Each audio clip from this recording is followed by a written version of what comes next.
just another minute or two.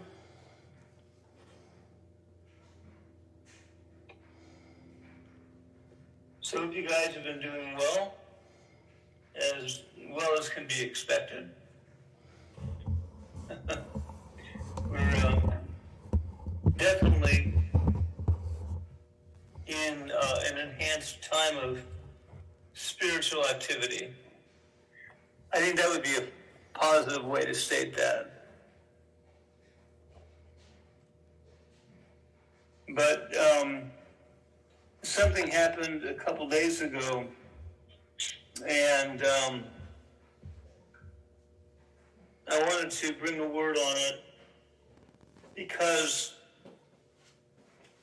it really was a huge paradigm shift for me. And we did a word a few nights ago. Unfortunately, the recording quality wasn't great. But it was, in that word, we were kind of leading into some of the dynamics that we face as we break into deeper levels of the kingdom. And so I briefly touched on some of that, but we'll see what we do with this evening, because the greatest issue that we still have is one of awareness. And I think that's going to dog our tail constantly, because coming up higher has to do with coming more alive. And that is an ongoing experience. And I know that this word that has been coming is not for everyone. I guess that's an understatement. A lot of neat people out there that are on a path, at different levels. And I think, that's great. But the word that's coming to us is something unique and very different and very demanding. And the Lord isn't going to allow us to kind of just slide through on our good graces. We can have a mindset at times that, well, we've made it this far. I'm sure that we're going to make it. I'm sure that we're going to get through to the other side of this. And there are no real guarantees in any of this, because everything is predicated upon the choices that we make, which we know. So that's nothing new. But we had the experience that happened. It's interesting how things will come out of left field. And that's why you're always just kind of listening for his voice. It seems to be how we function. That in the background, you're always just kind of listening and looking in case he would speak or manifest. And we know that he doesn't follow normal, defined scenarios of, to hear the voice of the Lord, this is how it happens. Because it's so unique and so different. And it can happen, and oftentimes usually does, in an instant. In just a flash. It can be like a flash. and all of a sudden just something breaks through to your consciousness, something that you were involved with, and the Lord quickens it. And if you're not aware, you could miss an opportunity to change and to see the Lord on a whole different level. And I think that we're getting more, we're understanding how it works a little bit more, because God is bringing us up, and we're becoming more and more sensitive. But now we're kind of like defining, okay, what does it mean to be more sensitive? And it's more than just picking up some signs or a few goosebumps or, some witchcraft or something that's coming against you. The sensitivity has to do with a frequency in God. And like I said, it so often happens in just a moment of time. And if you don't grab it, you don't realize what just happened. And so, but when that happens to you, you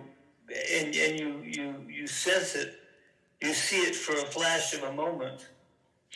That's when you stop and you just reach in to take what just happened deeper and come before the Lord and just really look to Him about it. And that's oftentimes when He will expand the experience, because no experience is limited to just, a one-time scenario. It's always an unfolding and expanding situation. Our walk with God is unfolding and expanding, and it's not static at all. And I'm sure we all realize that it's not static. So I think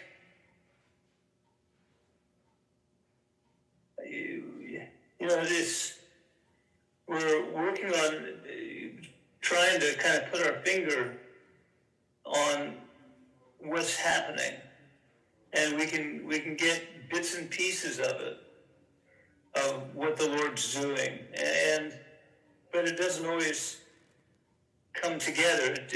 It's like pieces of a puzzle, and you're getting pieces, but sometimes it's very difficult to put it all together and say, this is what's happening right now. I mean, that's always been my prayer to the Lord is, Lord, tell me what you're doing so that I can link hands with you and bring it to being, make it happen, have faith for it, whatever. But if I don't know exactly what you're targeting, what's happening, then it becomes a little bit elusive. And but it's like that scripture in Proverbs.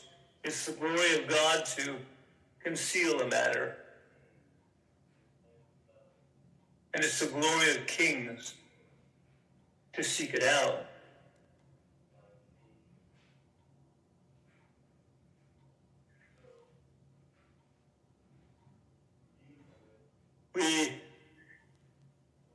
We are so much more than we know.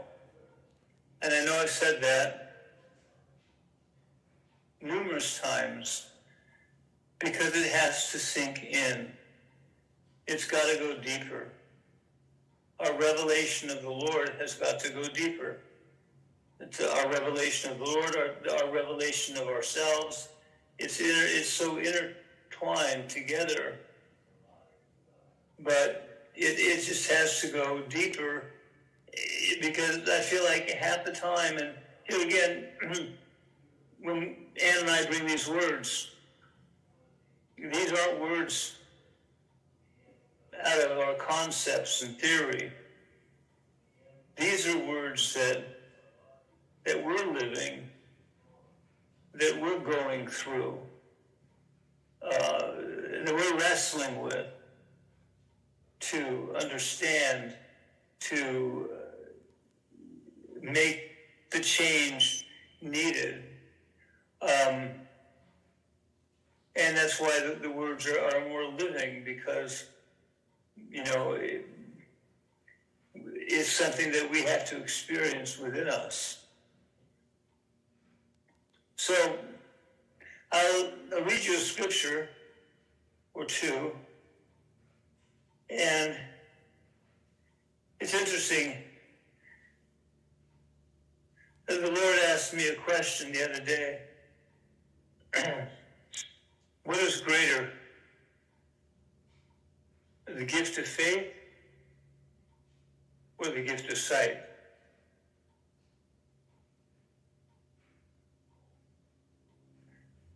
And that can be kind of a catch-22. Well, faith. And I always had felt that faith was the greater of the two. But in this past season of time, 10 years or so, I have felt that the greater is the sight, because with the sight comes faith anyway, but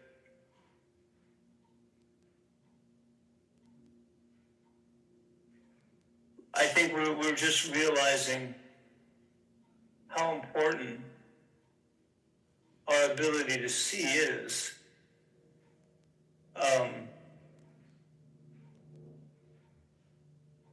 And I think that's something that we need to just dwell upon, because whatever we think it is, it's a lot more than that. It's because it has to do with the inner illumination, where the lights come on within you, and you see the Lord. I mean, I don't want to have faith that, okay, Lord, I have faith that you're going to meet me. Let's just cut to the chase. Let's meet right now. Yeah, but you don't see me. Okay, well then, let's cut to the chase. If I need some sight, whatever it takes, Lord, so that I have the ability to see. I know in the book of Proverbs it says, without a vision, the people perish. The literal of that is, without the seer prophet, without the seer vision, people perish. And you can put that out there as a generic statement that involves, people in general, but, multitudes. But really, we're just talking about what internally is happening. Our ability to see is what gives us strength. Our ability to see is the agency of change. Because as we come up higher, and we're not where we need to be yet, your vision begins to open up. People used to think, oh, spiritual vision, I can't wait to have it. I want to see Peter and Paul and James and John, and I want to talk to them, and I want to see all these angel things and stuff. And I've known so many over the years who have had those unique gifts, and they were so blind. They were wrapped up in this gift thing, whatever. All it did was glorify the soul. Sight is not about that. Sight is seeing the Lord. Sight is changing. And that's what we seek. You get one, you're going to get the rest. It'll all come in due season, as is needed for the ministry and the calling. But one of the things that we really have got to come to a deep reckoning with, albeit a deep meeting with the Lord. And I've said this many times. I'm going to keep saying it over and over again until something happens on a level deep enough. For all of us. But for me, it's like, okay, Lord, it's gotta happen on a deeper level, and I'll know when I've achieved it. I'll know when that happens, because everything is going to change. Your paradigm, just everything. All of a sudden, you're birthed into a whole another level of the kingdom. And literally, God has called you out, but on a deeper level. Many are called out there, and so they make these little baby steps, but we're talking about something that is far more than a baby step. We're talking about something that moves us into a positioning that's ready for sonship. So I think it's important that we just realize that oftentimes what we're looking for is right here. And that's what the Lord has said. What you seek is right here, but you don't see it. Or he said, what you seek is right here, but you don't see it because you're looking in the wrong realm.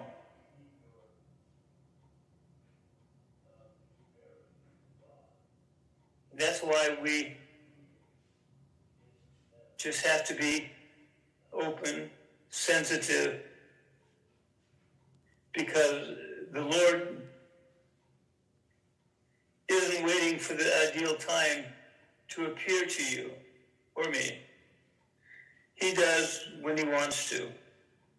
He calls the shot.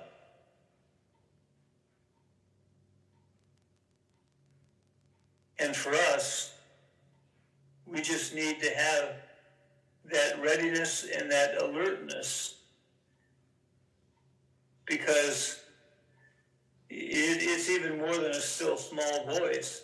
It is so subtle that you would question yourself.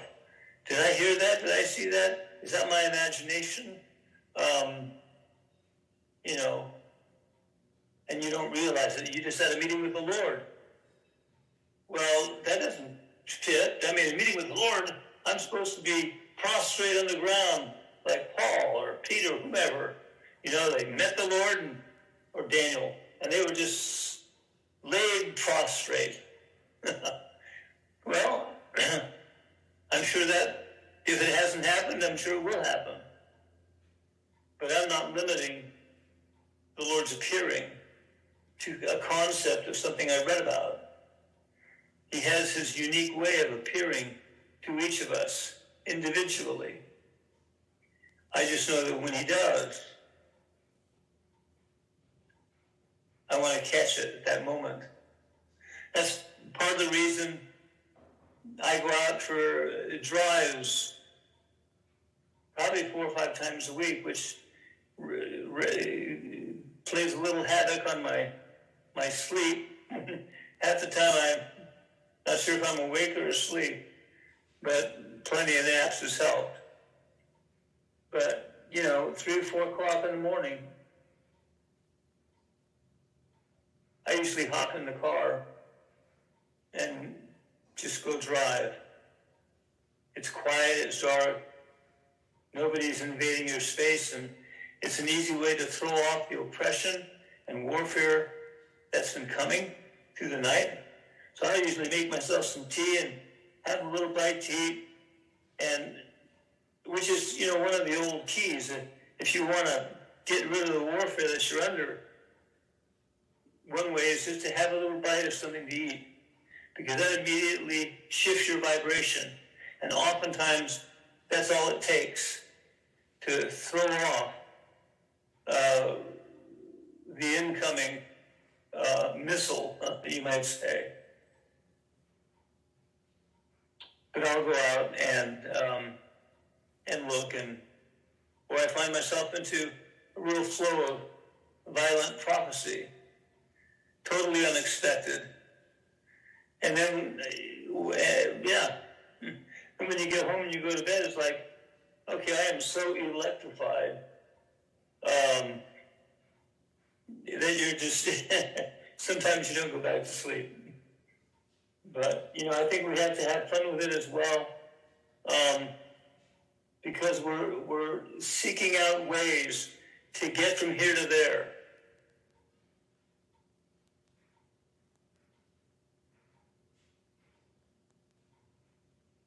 I was thinking about a vision that came many years ago, and I was standing in front of this large map, and it was kind of a 3D map, and it had markers on it, and everything was kind of alive. You could look at the map, and you'd be pulled into the map, yet, wherever you were looking for a moment, but the map was a path into sonship. And you could see the valleys, you could see the mountains, you could see the challenges and difficulties that you would be facing as you moved forward down that road. And actually, I don't even remember why I brought that up. So that's okay. So back to this thing of awareness. In Acts 3, I'm going to read Acts 3 to you. I know we've all read it many times. But these scriptures are becoming more and more real because we're beginning to live them and to experience them. And that is the whole idea behind the word and the scriptures. They're not to be static, words on a page, but they're to be living, something that you enter into that becomes part of you. Is it Paul, or I'm not sure which one, made the comment that, the word needs to be written on our hearts. And that's the same thing as just coming into a deep experiencing of the Lord, of seeing the Lord. And that's when something is written on your heart. There's more involved than just going through a work of the cross, but it's seeing the Lord that really writes it on your heart. So anyway, Acts 3, so Peter and John went up together into the temple at the hour of prayer, being the 9th hour. And a certain man, lame from his mother's womb, was carried, whom they laid daily at the gate of the temple, which is called Beautiful, to ask alms of them that entered this temple, who, seeing Peter and John about to go into the temple, asked for alms. And Peter, fastening his eyes upon him with John, said, "Look upon us." And he gave heed unto them, expecting to receive something from Peter and John. And then Peter said, "Silver and gold have I none, but such as I have I give to thee. In the name of Jesus Christ of Nazareth, rise up and walk." And he lifted him and he began to walk.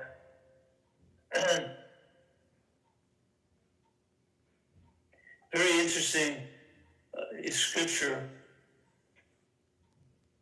We've had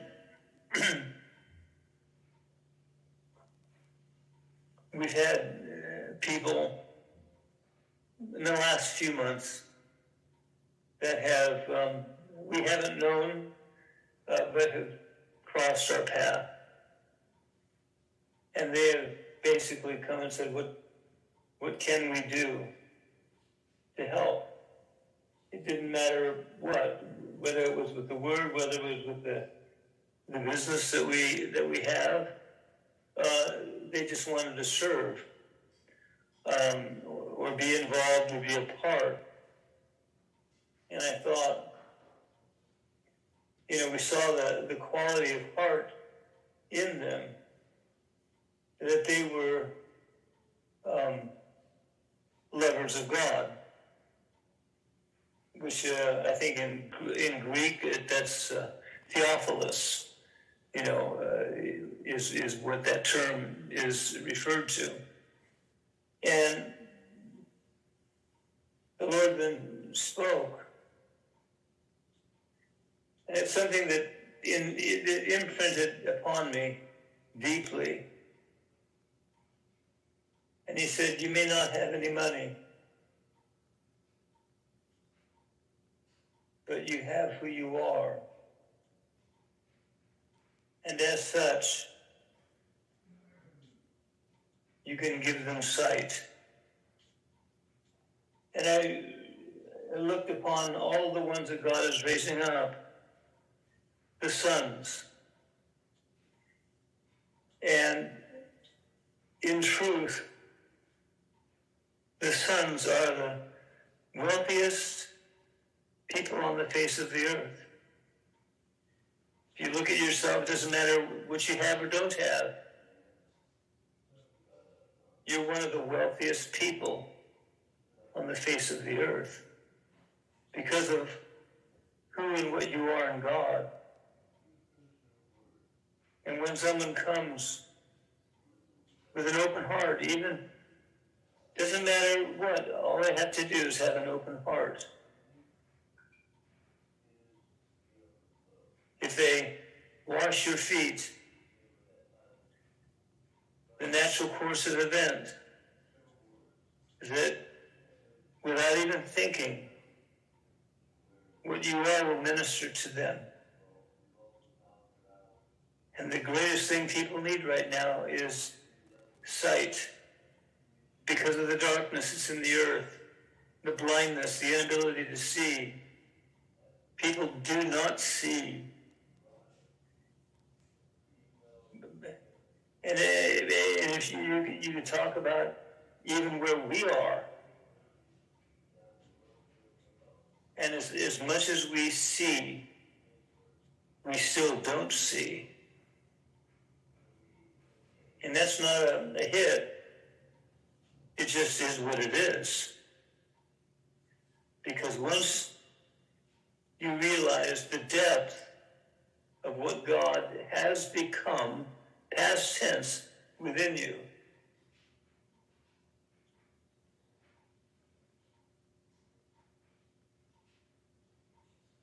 then you're able to give and impart.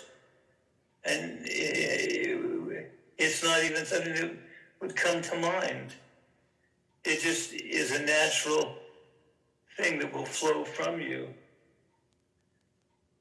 And I realized all the people that might be coming around, and you can identify different ones. They just want to be with you. There's something unique and special, or they want to help, or whatever. Because something within their spirit is recognizing, here's the life I seek. Here's the light that I seek.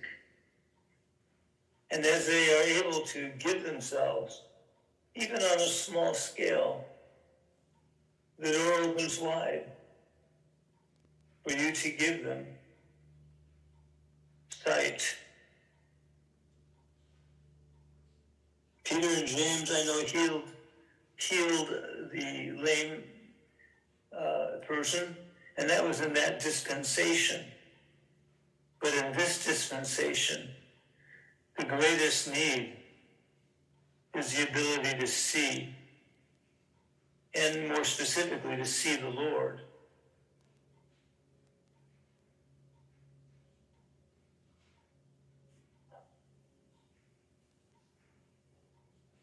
And it's tied directly into you seeing yourself.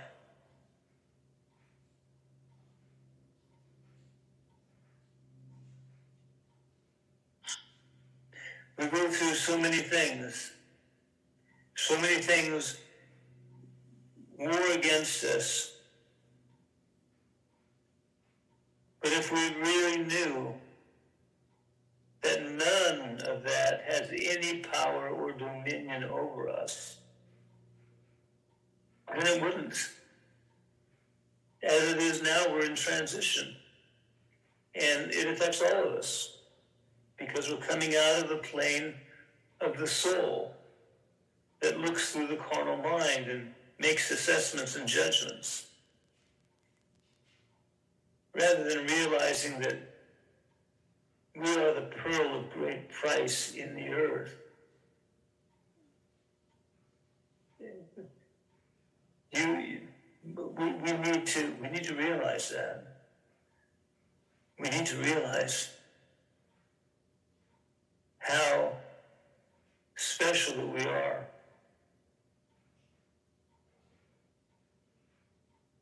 It's no small thing when people come across our path. There is no such thing as circumstance. There's the timing of the Lord. And people aren't even going to be aware of what just happened to them. They'll come into your presence, assuming their hearts are open, given on some level. Because if they're given to the Lord, they're given to you. That's the only way it works. You can't say, well, I'm given to the Lord, but screw you. It doesn't work that way. Not at this time. In the days of the soul, there was a lot of junk. But this is the day of spirit and the indwelling of the Father and the Son is so much here. And we're still coming to realize it, that we are unlimited. We are unlimited. Whatever you ask or seek, it's yours.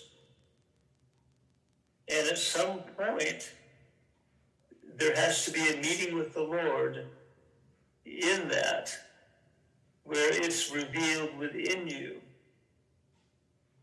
And you realize that is my truth. That is what I am. We're talking about the second coming of Christ. But not the second coming that people have a concept of.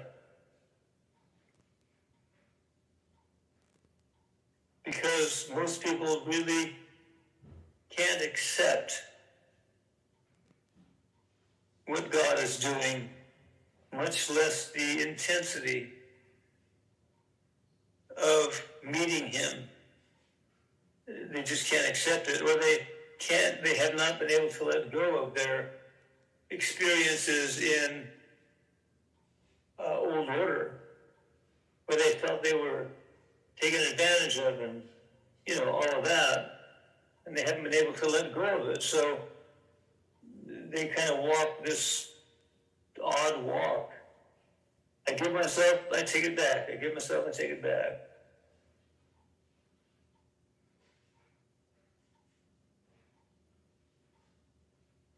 As you walk, as I walk,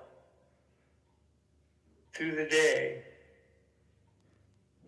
we are constantly imparting and giving, unbeknownst to ourselves. We're not bonding.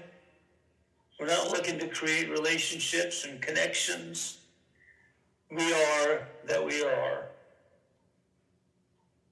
And if someone smiles, we smile back. A lot more takes place than just a cordial greeting. Something happens. Energy is transferred. Energy is exchanged. And they're changed. And they don't know it. They don't know what just happened. That's why the sons of God are so important right now on this level of what we're doing until the next level and the next level after that. We are affecting the earth. We are affecting the people in the earth.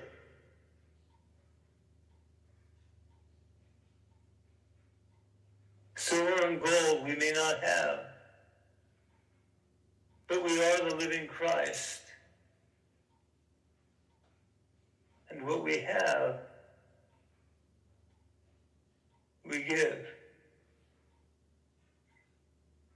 So it was quite a meeting with the Lord, but this needs to be something that you experience. Something that just changes you. It's changed me with respect to how I have looked at people and their approach to us, or their distancing of themselves from us. And that was always the thing when we began down this path. The word from the Lord was, you're going to walk alone. And it's kind of been a little bit like that.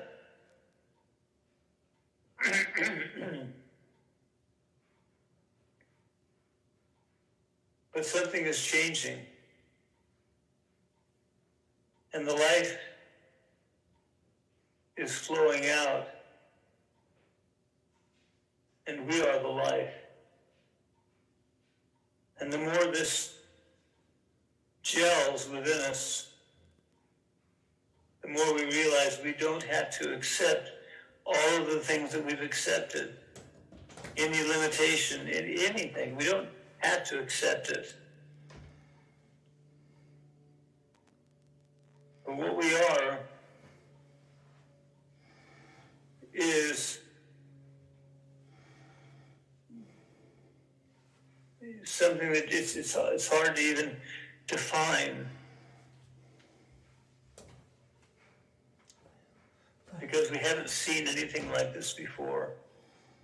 The earth hasn't seen anything like this. We are still coming into the manifesting of sonship. We haven't seen yet how much we are going to turn the world upside down. Not because we're politically, motivated, or we've got something on a natural plane that, has a leg up. It's because of God in us. And the very presence of the light begins to turn the world upside down. There's a great need. You think about the wise and foolish virgins.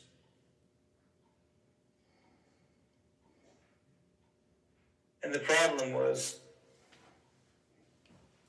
the foolish virgins didn't see. They did not see. Virgins they were, but without sight.